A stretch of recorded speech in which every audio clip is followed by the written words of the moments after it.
everybody. I hope that everybody's doing okay and that everybody's excited for this upcoming Global Talks meeting and workshop. How is everybody doing? If you could turn your cameras on, that would be amazing so I can see your lovely faces. I see some of you that I already know that I saw in our first meeting. Hello, everybody. Hello, Camila. I remember you. Hi. If you could turn your camera on, that'll be amazing. So I can hi. So I hope that everybody's excited. Welcome everyone to another one of our amazing Global Talks. My name is Cristina Salazar. Some of you may already know me, and some of you may not. For those that you don't know me, I'm a 19-year-old who just graduated, and I am the Secretary General, and I'm available to you all if anybody needs me. So today we are joined by Jorge Galicia and Andrés Guilarte. I'm sorry if I said that wrong. I hope I said it right. Two amazing young men from Venezuela. They have come to discuss with you guys the dangers of socialism, which is a topic that's very interesting to me, and I'm very excited to see it too. So I hope that you guys are too.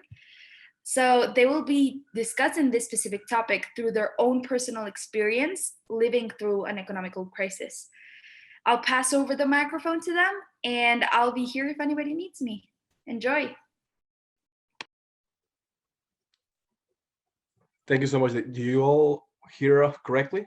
Yes, tune up. Perfect. So thank you so much again to the Global MUN and all the organizers for inviting us. So let me start with sharing the screen while I speak. Give me one quick second. Awesome.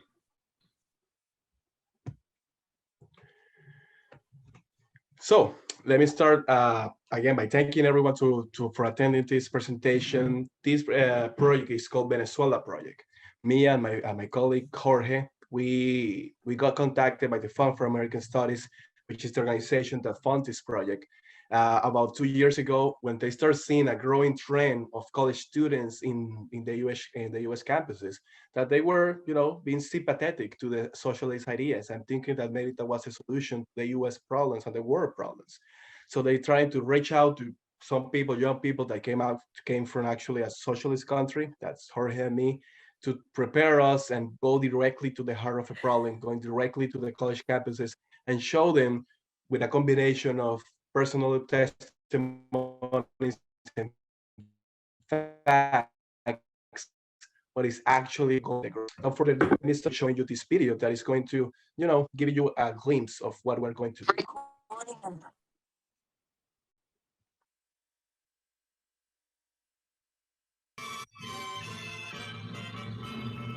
Caracas, the swinging city of Venezuela. Good climate, fine buildings, wide highways with plenty on them. All in all, a pretty nice place to be for many reasons.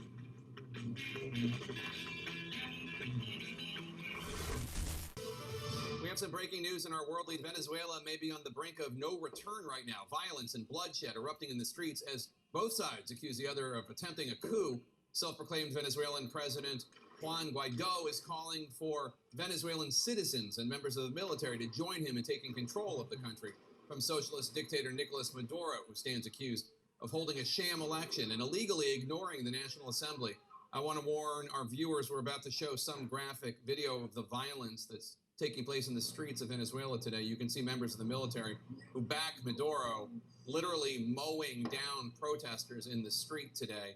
As CNN was broadcasting those images, the network was taken off the air by the dictatorial Venezuelan government, and at this point has not been put back on in that country. This afternoon, as you could see in those videos, I mean, the situation and how it changed from being one of the most prosperous countries in the world. It was the richest country in Latin America by 1970. Venezuela was known as the Saudi Venezuela. The GDP per capita at that point was higher than the one in Spain, Greece, and Israel, and only 13% lower than the one of the UK. Usually people never imagine that the same country that you just saw used to be that rich, where Venezuelans will take a weekend, come to the US, make shopping, and go back to Venezuela, where Americans will go to Venezuela and start businesses. The way that happened and the way a country so prosperous end up being at the bottom of every single economic index is what we're about to tell you. So my friend Jorge is going to give you a little talk about how was his life over there.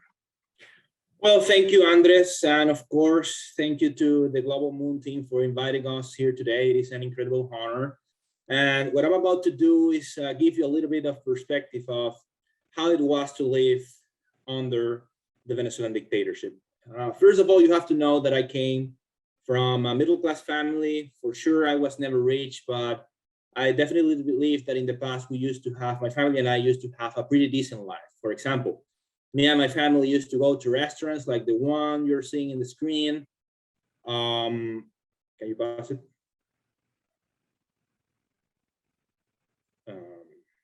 This slide.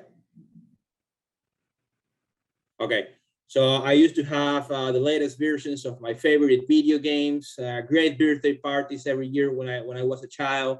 I mean, it was a pretty good life. I mean, it was not perfect, but it was good. Later, when I became a student at the university level, some things happened in between those years that led me to become a member of a political party named Vente Venezuela, which is a center-right political party in Venezuela advocating for religious liberty, freedom of speech, economic freedom, basically every single value that makes it possible to live in a free and prosperous society. And I also became part of the student movement of my university. You know, the regime we are currently facing in Venezuela does not tolerate really well the dissidency. And because of my activism that started in the year 2014, I faced horrible problems in the year 2017. In that year, a friend of mine and I were so deeply involved in the massive demonstrations going on against Maduro that because of that, my friend was targeted by Maduro's political police. You know, one day we were just arriving from one of these massive demonstrations and both of us were texting through our phones. And, you know, he told me all of a sudden, hey man, there is a group of police officers standing right in my front door. What should I do now? I told him, well, do not open the door, go hiding and remain quiet. But after this, I never received a single text message back from him. And later I knew from his mom that he was being taken, by police. And when I learned that this happened, you know, I terrified and I went into hiding. You know, I was located in a religious place in Venezuela that I cannot reveal to you the name of the place, the location of the place, and not even the religion that they follow in this place, because I don't want to take any kind of chance of compromising the safety of the people that run this place in Venezuela. But I was in there and I was totally isolated, meaning that I needed to shut down all of my social media accounts, turn off completely my cell phone. I was unable to communicate with anybody outside this place. And, you know, this was a life-changing experience for me, because while I was there, you know, I mean, in the past, I used to be a student going to my classes, attending, you know, worrying about my next day exam. And all of a sudden, I saw myself involved in all of this massive and you know, and all of this persecution as if I were some sort of criminal. Of course, I was not. And while I was suffering, going through all of this, you know, I was extremely depressed and stressed because, well, first of all, because of my friend, because, well, despite the fact that I was not having the best time in my life, I was isolated outside my house, my home. He was, in fact, the one taking the worst of the situation, because he was actually captured. He was being beaten on a daily basis. He was forced to eat food in really bad shape. And while this was happening to him, I was unable to provide any kind of help for him and his family to get him out of that place, because I was also in a sense stuck. But I was also worried about myself, because I was always thinking things like, will I ever be able to leave this place again? Will I ever be able to see my mom again? Will I ever be able to finish my law degree in Venezuela? Will I need to escape through the border hiding under a truck? Those were the kind of thoughts, you know, surrounding my head every single night before going to sleep. And it was, you know, super, super stressful. Thank God, after 3 really long months, my friend was released from prison. And this also allowed me to resume little by little my ordinary life in Venezuela. Honestly, I never got to be the same after these events, because I was always living with the constant fear of, you know, expecting the police to show up in the middle of the night, just the way it happened to him. And because of this, I decided to stay away from the political activism the next year, in the year 2018, not because I stopped believing what I believe right now, but because I didn't want to compromise the safety of my family, especially my mom. She's like extremely overprotective. She calls me like every 30 minutes. It's kind of crazy.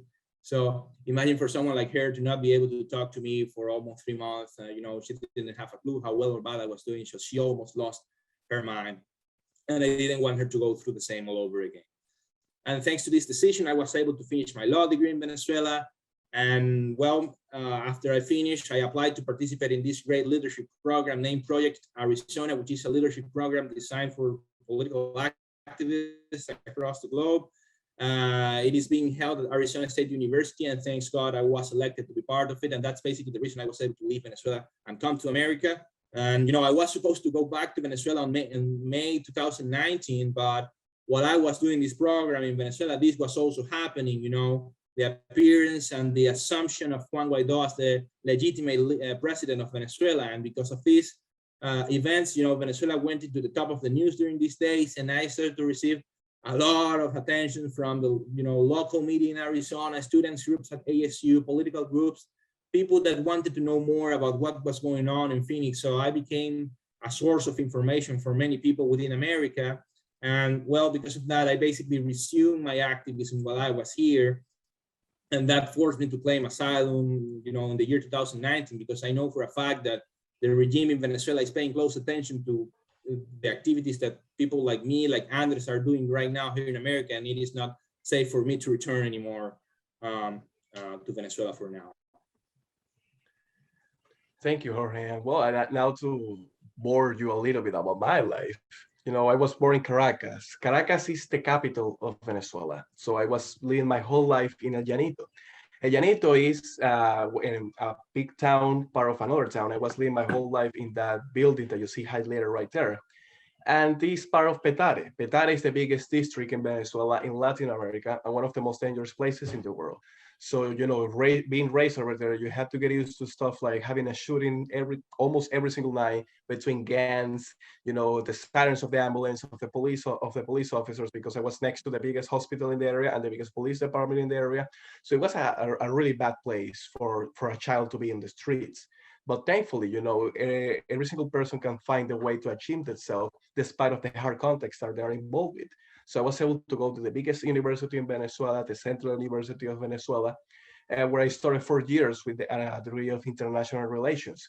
And it completely changed my life to enter college, because before entering, when I was in high school, I actually believe in socialism, because that's what the teachers will tell you that was the idea. That was the government and the media and everyone in the community will tell you that Chavez was the biggest guy in history, that you have to give your life for the revolution of the nation, and a bunch of crap that they will tell you since you were a child. So when I entered college and I started to meet other people, different backgrounds, different perspective, ideas, and reading a lot of stuff, I actually made a complete switch, and I realized how wrong I was, that's why I was taught that I went from being an indoctrinated socialist young guy to actually become a freedom fighter, and I completely support capitalism. So I entered the same political party that Jorge did, the Vente Venezuela, which is the only political party that speaks about capitalism in the country. So I was also able to be part of a political group called Students for Liberty, which I encourage you to look at, which is a global community of young students that fight for liberty. And I also became elected as the president of my student government. So let me tell you, a lot of people think that studying Venezuela is different from the rest of the world, which actually it isn't. You have to stay up late for exams, meet deadlines of papers, read a lot of books, but there is a huge difference. Imagine that you're in the middle of your history class, and suddenly you start crying and shocking. And it's not because the professor is really bad. It's actually because there is literally tear gas coming from the windows, because the government is just throwing inside the campus because they hate students, especially the students from my university. So it was really common to just leave your books, everything, go out with your professors and start protesting. You can see me in the middle picture with the green scarf in my neck, holding the flag of university in the right picture. Since I was the president of my student government, I was the one responsible to what were the students going out to protest, who was at the front, who was in the middle, who was carrying the medical equipment, who was staying in their houses, making sure that where were the exits from the protest. It was a whole, like having a different job. So while in the mornings you will be studying, and at the afternoon, well, you will be outside fighting against the government. And let me tell you, it's a really complete change. And when I graduated in July of 2018, and I'm gonna tell you later what actually happened before I graduated, I decided to, well, just take a chance and do an internship in the US. I got thankfully selected to be part of the Cato Institute. So in January of 2019, I went with my beautiful mom, the lady that you see in the right picture, to the biggest airport in Caracas, which is the one in the left. And that place, that is the international part of the airport, used to be a really crowded place. People entering, people leaving. Venezuela was a tourist jewel in the Caribbean, but that's not the case anymore. No one is actually had the means to leave, and no one wants to enter Venezuela at this point. So I told my mom, I'm just leaving the US to do this internship. It's gonna be quick. It's gonna be a few months. I will come back to the country because I was not ready to leave 24 years of my life behind, my family, my friends, everything that I knew, for the completely unknown of a different country. But my mom, she started crying a lot. Well, like moms always know better. Actually, she did. Because only 1 week after I arrived to the US, the whole new crisis went to a whole new level when, like Jorge was saying, when Juan Guaido took power of the National Assembly, the interim presidency, and challenging Maduro. When I was doing the internship, everything was surrounding Venezuela. All the scholars would look up to me to find information in the ground, what was going on in Venezuela, to make them ready for the interviews. Everything was great regarding that, but eventually the internship had to come to an end. So when it was entering, the internship was ending, and I'm gonna tell you later what exactly happened in the ground in Venezuela.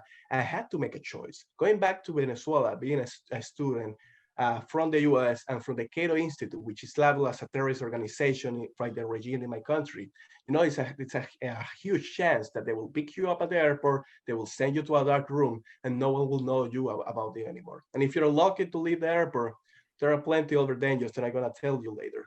So that reason, along with the economic crisis, that making the calculation of what you could make in the US with minimum wage in 1 week, it will be the equivalent of working for months in Venezuela, even with my college degree. And that means being able to support me, not only me, but my family in Venezuela.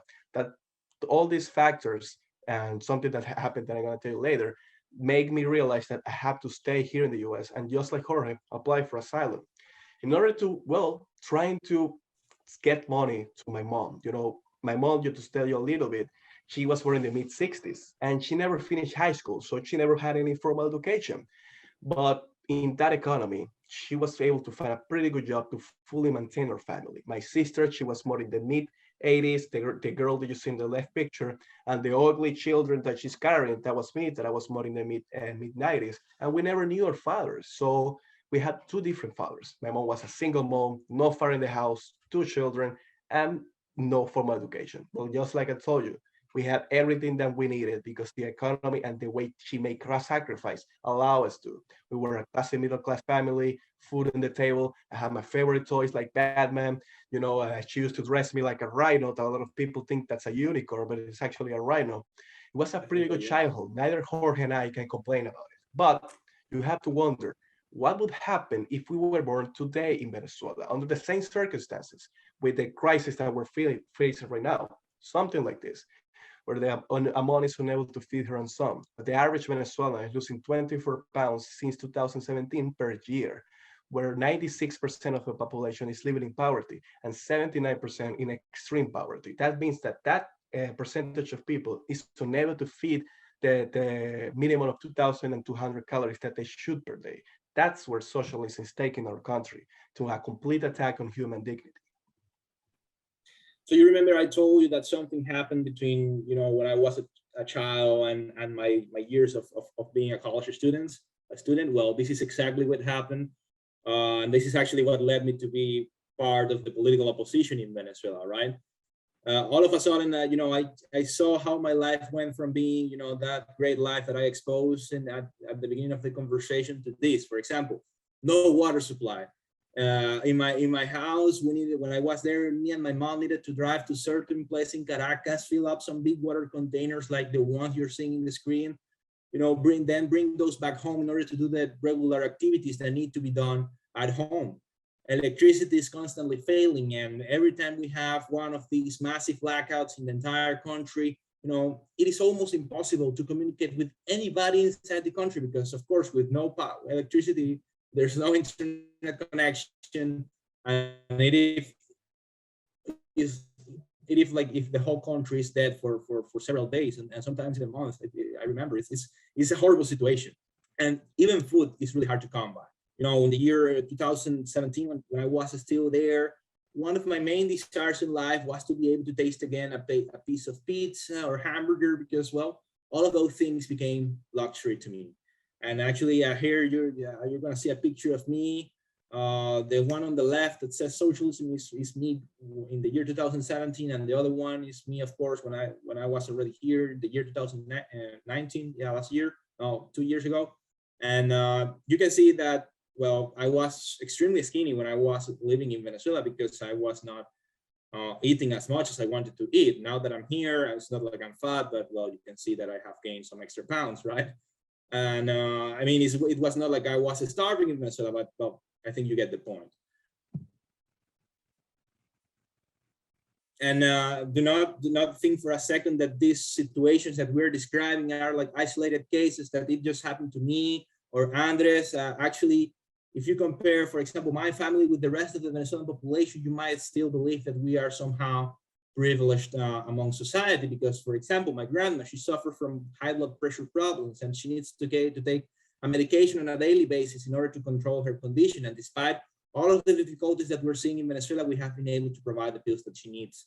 But for majority of people within Venezuela, this is not the case. We're seeing how people are dying on a daily basis because they cannot find the pills or the treatment that they need. Diabetic people dying because they cannot find insulin. And let's not talk about worse diseases like cancer, for example, because this is how Venezuelan hospitals look nowadays. And if you read the news about Venezuela, headline after headline, you're going to realize how horrible the situation is. And because of all of this devastation, we have already seen how more than 4 million people have already left the country, and they go to places like Colombia, like Brazil, like Argentina, like Ecuador, like Peru. And majority of Venezuelans don't have enough money to afford an air ticket and not even a bus ticket. So we're seeing how thousands of Venezuelans are just, walking through the entire continent to reach their destinations. And unfortunately, many of them are dying because they face horrible weather conditions in their ways to these countries.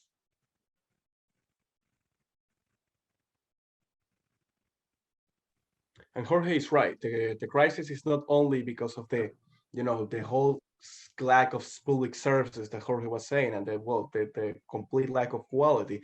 There is also another problem. What happens with the repression from the government and the crime going on in the country? So this video that I'm going to show you is the biggest protest in Venezuelan history, April 19, 2017. I was right in the middle of that. So we were getting tear gas coming directly from the police officers, and we had to make a choice. Either we confront them in full riot gear, or we go through that river that you can see on the left. Well, the actual problem is that that's not a river. That's an open raw sewer that goes all the way through the heart of Caracas. So all the garbage from the city, the households, the businesses, everything goes to that place. So my situation in that protest was just like the people in the left picture. We were in a small plot of land between the sewer and the police officers. They were literally just throwing tear gas at our feet, and it's expired tear gas, so it's more deadly to your lungs. So we were vomiting, crying, choking, trying to decide what the hell we were going to do, because there was no way I was going to that sewer. It's just, you can't imagine how disgusting it is. So I was already, ready to be arrested. I was, thinking who I was going to call, what message should I tell my mom, everything, because it was a terrible situation that no one will ever think that you will get up one day and you will be in a place like this. But thankfully, there was a moment that the police officers were a little bit ahead of us. So we jumped through that concrete barrier, run towards some buildings through the middle of the highway, and we hide there for almost a whole day, trying to wait for everything to calm down and just go back to our houses.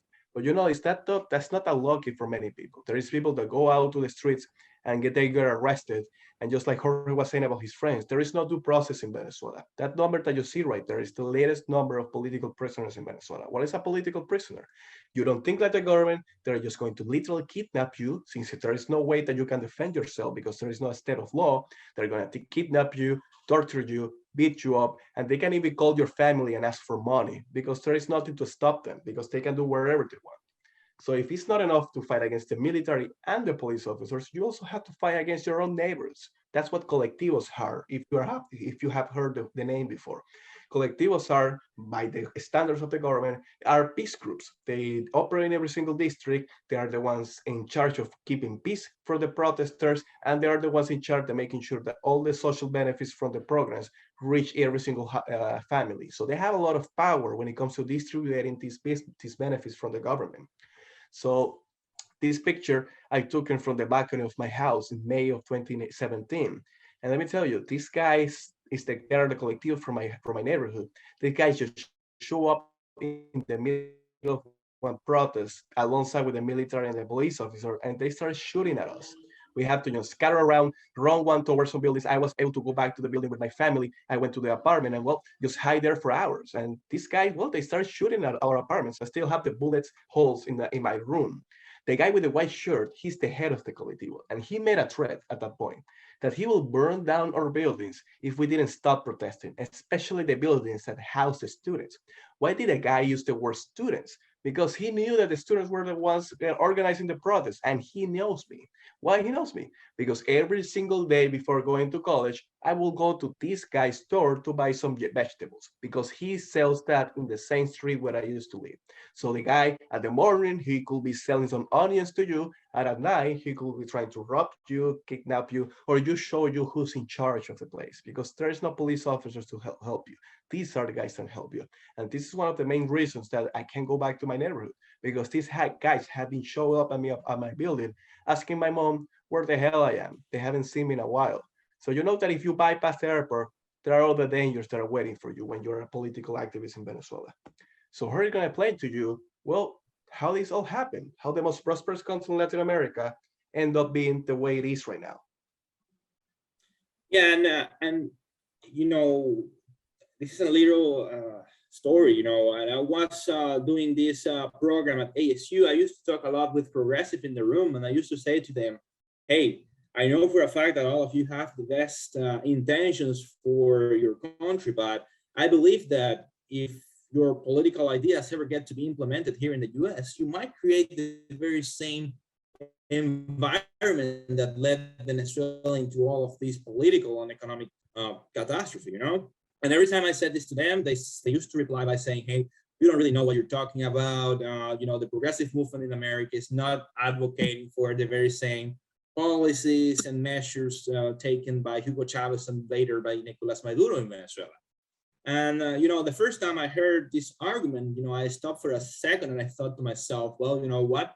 These people actually may have a point because if we're going to be honest about these topics, we have to admit things like, for example, Hugo Chavez came from the military, that he incarcerated many of his political opponents, that he even murdered many of his political opponents, that he confiscated thousands of private businesses within Venezuela, that he created this paramilitary group named Colectivos that Andrés just explained what they are, right? So in that sense, I do believe that the progressive movement in America is not exactly the same to Hugo Chavez and Nicolas Maduro, right? But let me ask you again, how did it all begin in Venezuela? What did we have even before Hugo Chavez and Nicolas Maduro? And in order to answer this question, let's locate this talk for a while in the year 1975. Until this decade, as we already mentioned, Venezuela used to have at some point the fourth biggest economy in the entire world, bigger GDP than countries like Spain, like Greece, like China, like Israel. I mean, Venezuela was doing pretty well economically, but then in this year, two things happened that completely reshaped our history.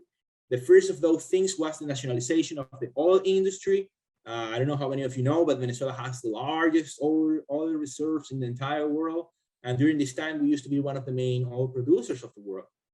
And the second thing that happened was that we saw a huge boom among the oil prices in the global market. So the combination of these two factors allowed the government to spend much more because they started to receive a bunch of new resources that they were not really used to receive. And, the government had a lot of great intentions, and they decided to create a bunch of new social programs and subsidies. For example, they created this social program, free college for everybody. The government created this program designed to grant the scholarships to any Venezuelan who wanted to pursue studies at the university level. And the only requirement to receive one of these scholarships was to, receive an admission letter from any major university, even around the world. So because of that, we saw thousands of Venezuelans going to study to the very best universities of the world, meaning Harvard, Oxford, or any other you could just possibly think of for free. None of them was required to pay back to the state a single penny, and it didn't even matter whether they graduated or not.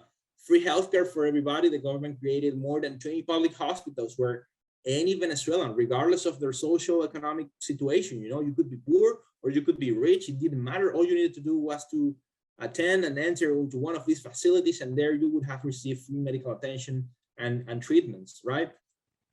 And even the gasoline was being subsidized during this time. Venezuela has always been famous for having the cheapest gasoline rates among the entire world, but this was never because of free market and competition, but because of this huge governmental subsidy. But, well, what happened next? In the year 1978, this huge boom that we saw among the oil prices basically came to an end. And because of that, three major consequences happened that, as I told you, completely reshape our history. The first of those consequences was the appearance of major levels of inflation for the first time in our modern history.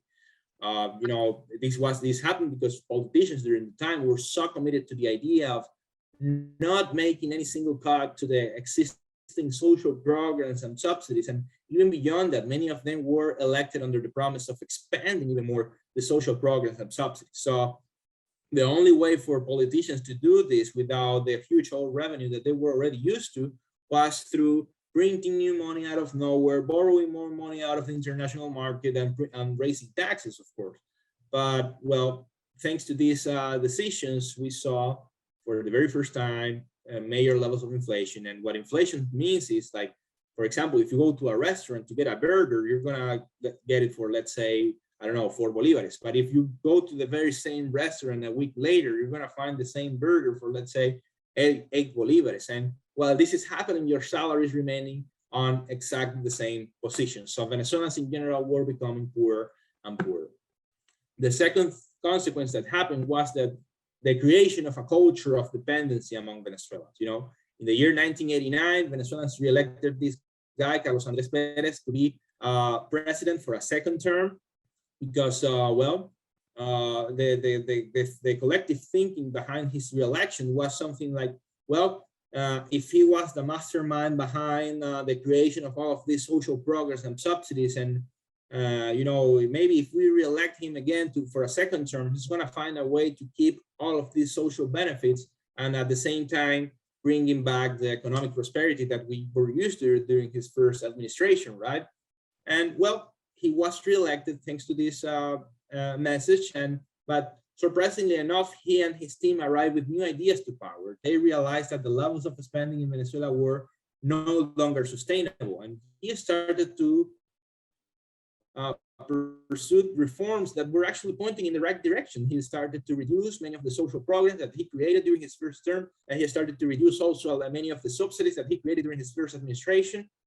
He was basically trying to unwalk the path that he took during his first term. But guess what? It was already too late. Only a day after he announced the reforms, this happened, the Caracazo revolt. Thousands of Venezuelans went to the streets like crazy to riot against the government, to loot private businesses, because, well, many of these people were already used to the idea of living out of government assistance, right? And unfortunately, this became one of the most violent episodes in our modern history, where hundreds of Venezuelans lost their life because of the clashes between the military forces and the population that was in the street producing all of this chaos. And the government was forced to send the military because even the police was participating in the looting process. So it was a total chaos that resulted in this really violent and sad episode of our history.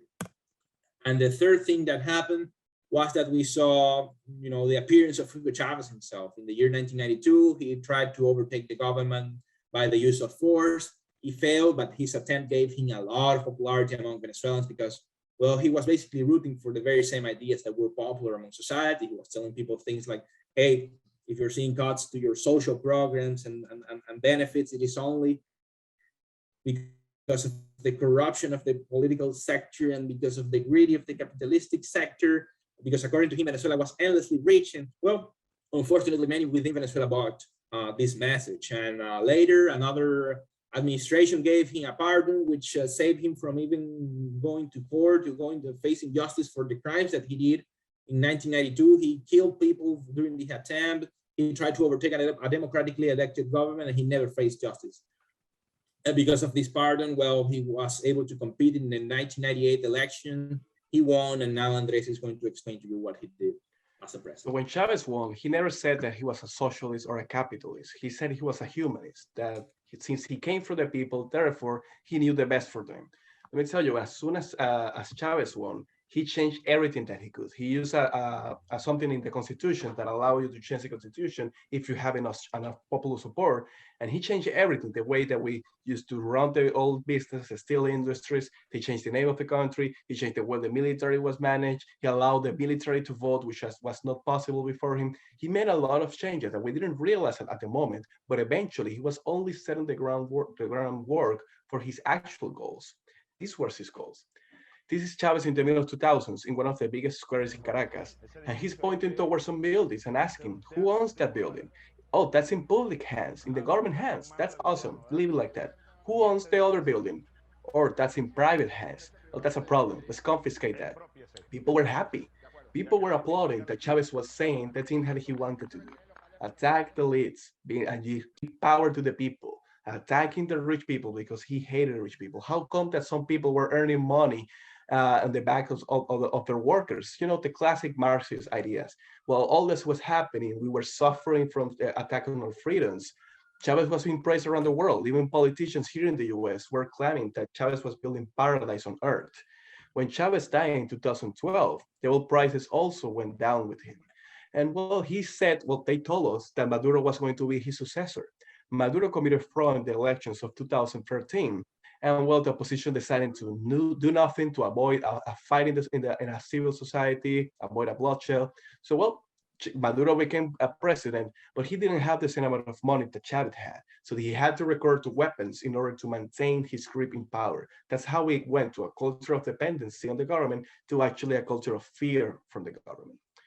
So to finish and give you a quick glimpse of what is coming from a socialist country like Venezuela to something in the US, let me tell you, it's like coming to a different planet. You go to a supermarket here in the US and you see stuff like this, you know, all kinds of size of the toilet paper, brands, colors, smells. It's insane because in Venezuela, you have to get used to something like this. When you go to the nearest supermarket, you will see a sign that says one per person, uno per persona, which is telling you that, well, you have, when the toilet paper arrives, you have to go with your mom, with your father, with the neighbor, with your grandmother, with the cat, with the dog, and someone that you met in the street. So everyone will grab a package of toilet paper, and then everyone could share it because you never know how long it will take to be toilet paper again in the supermarket. So, you know, when I hear politicians, people in the media or anywhere, trying to advance these kind of policies that will erase your freedoms slowly and give more power to a central government without caring about your decisions, I remember this picture from my family. The last picture I took with them in Christmas of 2018, I didn't know it was going to be the last one so far. You know, even though that I followed this great opportunity in the US to come to doing the internship, I feel that I was forced to stay. You know, it might seem like, well, you were forced to stay in a wonderful country like the US. Yes, but when you are forced to leave the wonders of being with your family and being with your friends, you understand what actually socialism is. It's when you are being taken away the opportunity to decide your fate. Because even though that I could go back to Venezuela, I know what is expected to me, and it's nothing pretty. So that's the ultimate goal of socialism, removing your decisions. And if you don't have, you can make decisions by your own, you're no longer an individual. And if you're no longer an individual, you don't have human dignity. And that's what socialists want to take away from you. And, you know, to conclude, what I would say to you, of course, is that, for example, the progressive movement in America, of course, it's not the same to Hugo Chavez and Nicolas Maduro, but if their political ideas ever get to be implemented here and everywhere in the world, to be honest, they might create the very same environment that led Venezuela into the appearance of people like Hugo Chavez and Nicolas Maduro. You know, it worries me a lot to see how the levels of spending keeps growing every single year in America, regardless of which party is controlling the federal government. We see how the Congress and the presidency keeps flipping between Democrats and Republicans, and apparently it doesn't matter anymore because the deficit keeps growing, the debt keeps growing, the spending keeps growing. And if America does not find a way to put a break in all of this crazy spending, they might find themselves in a really bad economic situation in the not so distant future. You know, will they end up like Venezuela? Well, I don't know, maybe or maybe not, but they can end up like places like Argentina, like Greece. I mean, history is full of examples of societies that collapsed because they were unable to control their levels of spending on time. So if I were you, whether you live in America or not, I would avoid voting for any politician that offer me free college tuition, on free housing or free whatever, because as you just saw in Venezuela, we used to have all of these even before Hugo Chavez, but it was never free. It costed us billions of dollars and ultimately our own freedom and democracy. So thank you so much again for the invitation.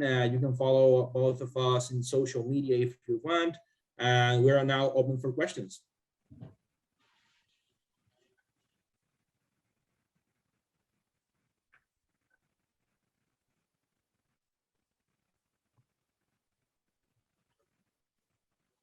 Hello. So I think someone raised a hand. I think it was you, Santiago. Yeah. Go ahead, buddy. No, this is not like a question.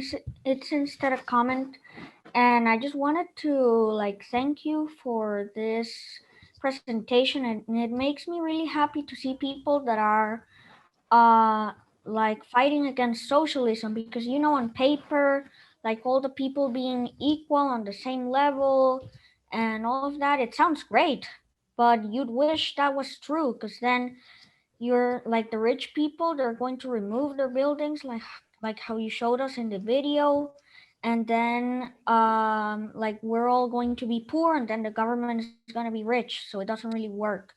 And you know, here in Costa Rica at least, and probably in a lot more places in the world, it's sad because on the universities they are like teaching us, the citizens, the students, about socialism, and you know, all the lobbies really portray socialism and all of that, and I can't believe how they still do this when it has costed like all of the economy and the freedom of Venezuela. And then, for example, Cuba, which is now with all the manifestations, it was also socialist, and it's in the same path as Venezuela. And I really hope that with El PAC in here in Costa Rica and like the politics, that the people are really going to investigate and that they're not going to let this happen. So pretty good, and continue with what you're doing. Thank you so much, Santiago. How old are you, buddy? I'm 13 years old. Oh, Jesus, you're amazing. I mean, I don't know you, and I'm proud of hearing such a young man telling the truth like that. I'm it's pretty amazing. sure I'm Thank you talking so to a much. future president of Costa Rica or something like that. So keep doing what you're doing also, my friend. And at the very minimum, as a citizen that knows what is going on around him. So Exactly. keep it that way. Thank you so much. Thank So Fatima, you also have your hand. Yeah, I do agree with what he said.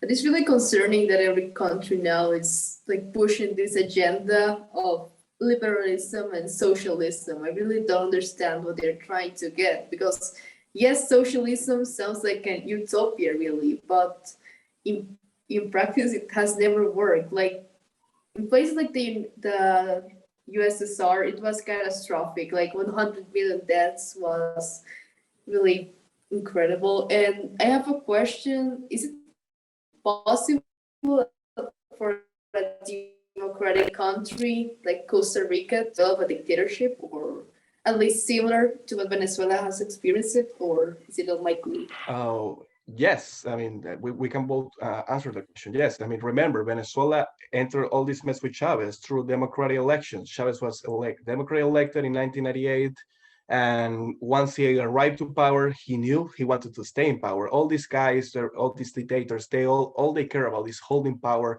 eternally.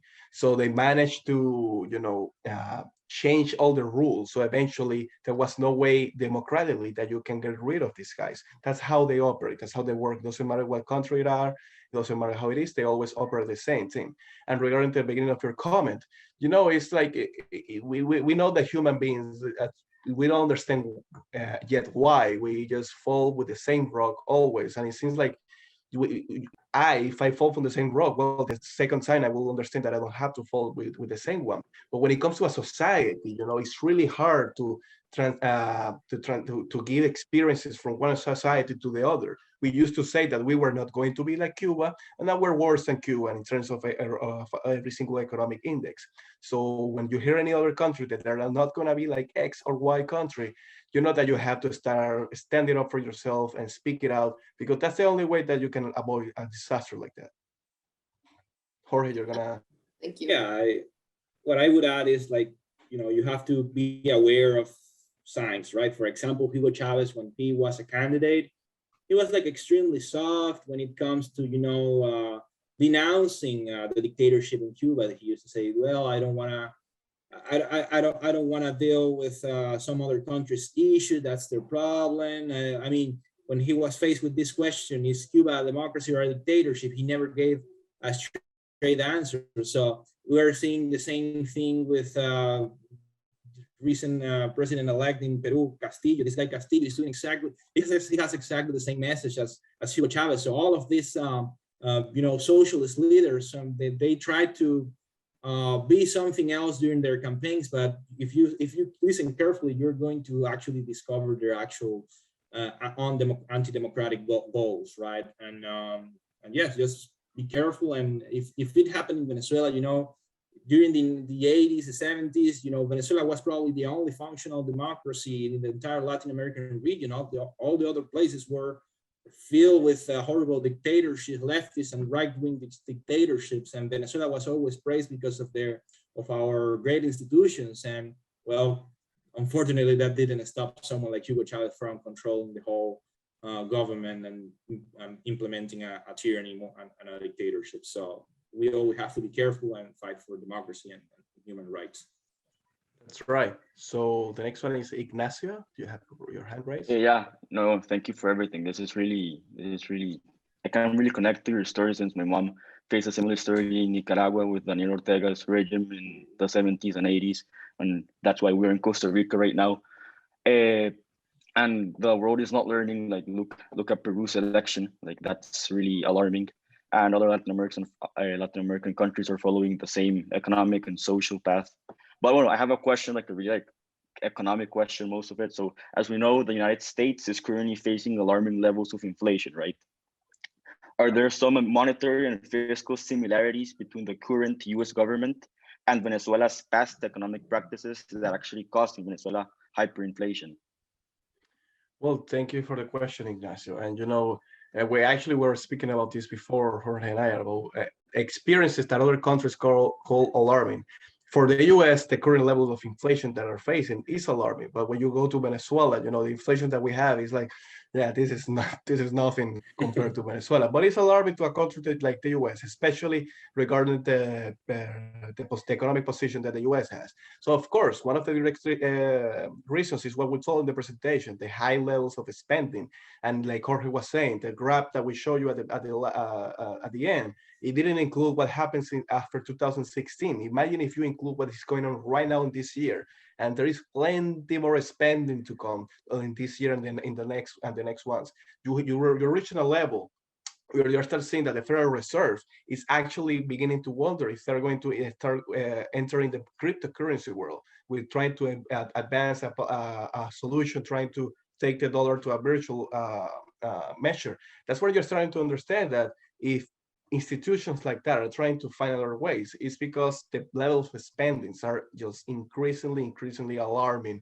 And if you saw a country like Venezuela with the spending that we have, I cannot even imagine what will happen in the US if it start going up and up like it is. So Jorge, if you want to add something. Yeah, and this is all of us should be worried about this, because this is not like like, we cannot blame just one political party. Right now, it could be easy to say, just point fingers to the Democratic Party and say, yeah, Joe Biden is doing all his mess. But the thing is that we just came from a Republican administration, and we didn't see some major push to try to control the levels of spending. Even though conservatives tend to be like, more worried about the deficit, they are always, at least in a rhetorical level, they always try to push for balancing the budget and all of these messages that are great. But when it comes to putting all of those ideas in practice, I don't know, they don't manage to find a way to make it happen, right? And all we see, whether they are Democrats or Republicans, we see how the deficit keeps growing, the debt keeps growing. And well, eventually, if this is going to be the tendency until forever, well, we're going to find ourselves in a really bad place. And I don't want to find out what the limit is, because eventually we're going to hit the limit where the crisis is going to hit, and it's going to hit really hard, because it's not going to be only the US, but the whole world economy. So Santiago, again, you had another question? Yeah, two things. First of all, I wanted to add on my past comment that dependency on the government is never going to end well, because like, even if the government has like the best economy in all of the world, how are you going to expect it to like pay college for all of its citizens or things like that? And that is definitely not going to end well. And it is also like one of the indicators that the political party, or at least the president, is socialist. And at the same time, I wanted to ask you, and I know you kind of answered this with Fatima's question, but still seeing it from another perspective. As you know, in here in Costa Rica, we don't really have like an army. We just have the police. So would it still be possible, even though we don't have an army, to have a dictatorship like the one from Daniel Ortega or Nicolás Maduro? Yes, well, I think I muted. No, okay. So yes, Santiago. I mean, because even though that you don't have, like you were saying, that you don't have a military, one of the major principles that you need to have a dictatorship is that you don't have an armed civil society. And well, that's not the case in Costa Rica, just like it wasn't in Venezuela before Hugo Chavez. So it can easily be made with just a police. I mean, all you need is some people having guns and the other people don't have guns. You can call the ones with guns police, military, or you name it, but that's the major thing that you need. So, well, of course, Costa Rica has very different reasons of why they don't have a military. That's a completely different subject. But that, yeah, you can also have a dictatorship even if you don't have a military. So I'm just adding a little bit to your comment at the beginning. Well, be careful by calling every single president when they want to spend or they say that they want to give free stuff a socialist. You will learn more and more that there are people, for example, we cannot say that Angela Merkel is a socialist presidency, even though that the way they're spending is in Germany and the way the services they have is socialist. We cannot say that Denmark, Norway, and Sweden are socialist countries. Well, that's what the left wants people to believe, that they're socialist countries because they spend a lot and they have a lot of public services and a welfare state. There is actually a gray area where you can have a welfare state with a lot of free market, and that's not socialism. Socialism, Venezuela, is Cuba, communism. That's what you have when you actually go down pat the socialist area. And of course, I am a libertarian. I prefer private enterprise over public services, but that's another discussion. But not everyone that wants to expand is a socialist, because when we're circling everything a socialist, nothing is socialist. Yeah, let me just like reformulate my comment. So maybe like not an indicator of a socialist, but it's still not going to end well. Like, it's okay if they help you. Like, for example, in the pandemic, the Bono Proteger here in Costa Rica, it helped a lot of people who were without a job. But if they do everything for you, it's still not going to end well. Yep. Like, that's what I mean. Well, Santiago, what I would say to you is, like, of course, during the pandemic, that's an extraordinary event. And I mean, a lot of people lost their jobs because they were just unable to go outside to the streets and do whatever they do in their ordinary life, right? So what I think the pandemic shows is actually the importance of saving for an event like this, because during an event like this, you have to spend a lot, because you need to pay for people to stay inside, you need to pay for vaccines, you need to pay for a lot of stuff if you want to recover ordinary life. So in a moment like this, spending is probably, justified. But the thing is that you cannot spend like this all the time before the pandemic. So we saw, for example, countries like Argentina, like Ecuador, like, I don't know, many countries I mean, Venezuela itself, none of our countries were actually prepared for an event like this, because we were just spending like crazy. And during the normal times, we spent everything, and we didn't stop for a second to save for a situation like this. So countries like that did save, like I don't know, I think I'm not quite sure what country this was. I think it was anyway, but a country that have a huge amount of savings, like for example Norway, they have these amounts of, they are also, and they have a big oil industry, but they don't spend everything in just in a single in social programs and stuff. They actually save a lot of money. So they just took whatever they needed during the pandemic from these big funds that they had before.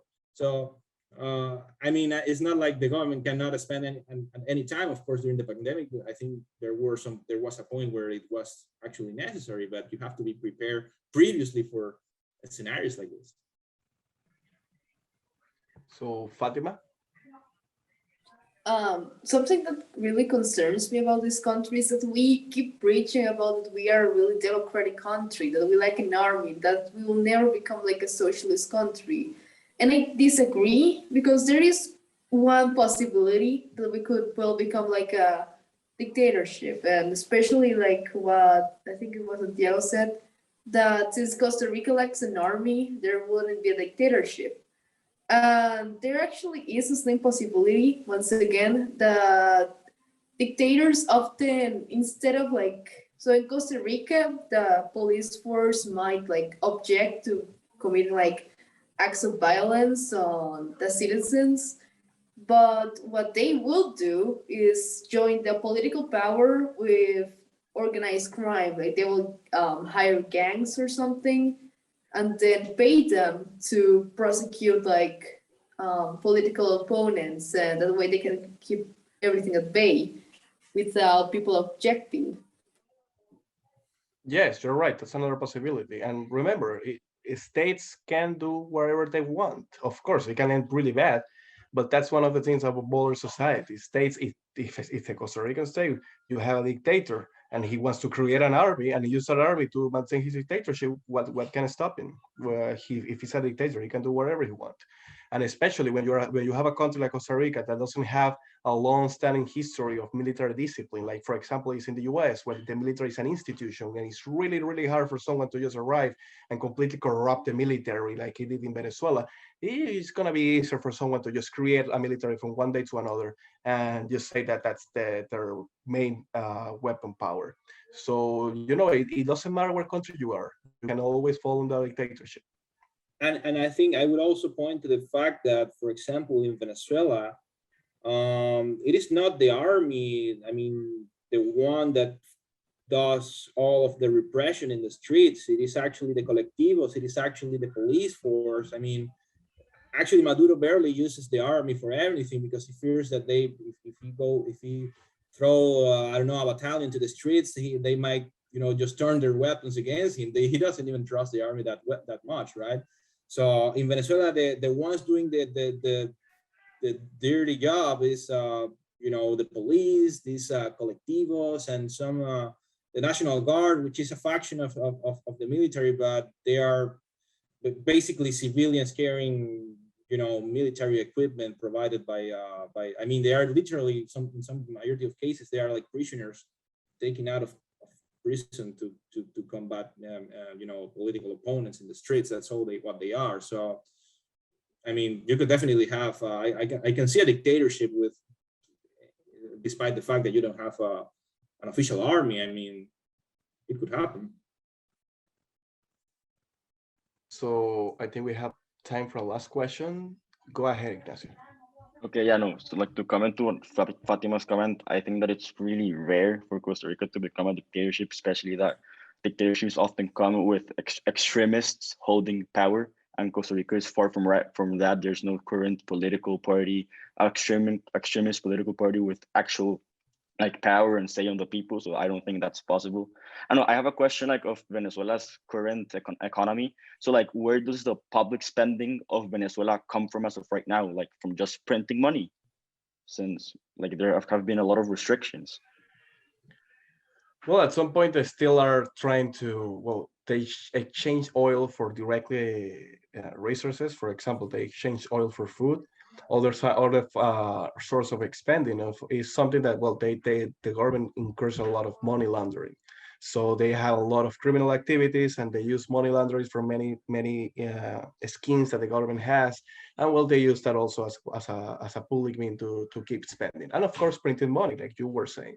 And the reason why they haven't been able to expand at the levels that they were doing before is because of one for one side, the bankruptcy all the industry in the country.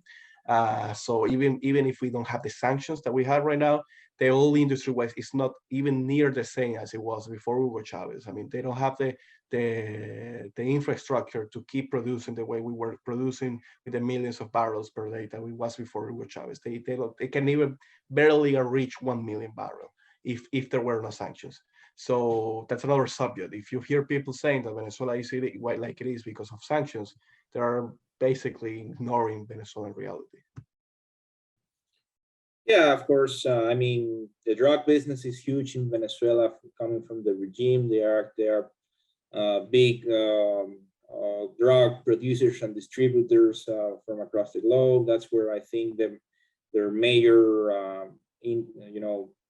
where they income is coming from right now. Also, illegal mining is a huge thing right now in Venezuela. They're selling a lot of gold and other minerals illegally to countries like Iran, like Turkey.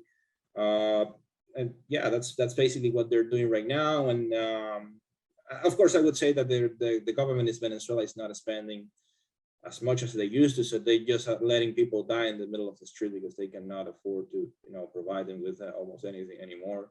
So yeah, that's their main way to receive income for them. Illegal mining, drugs. That's what they have left. That's right. So, well, I think we have time for another question. I think Fatima, you're the one that closed. So go ahead. Yeah, of course. But no, he's just going to respond to someone else that, yeah, of course, it's a really strange scenario. It's basically impossible to be honest. Like, it's like 1 in a billion chances of occurring because if first we will need someone that is like incredibly charismatic that manages to dodge all of the restrictions that like the judicial and system has and the constitution as well. So even if there was someone who attempted to create a dictatorship, it would be practically impossible for it to succeed. And also Costa Rica is kind of like a really educated country, so there will still be a lot of opposition from students and people alike.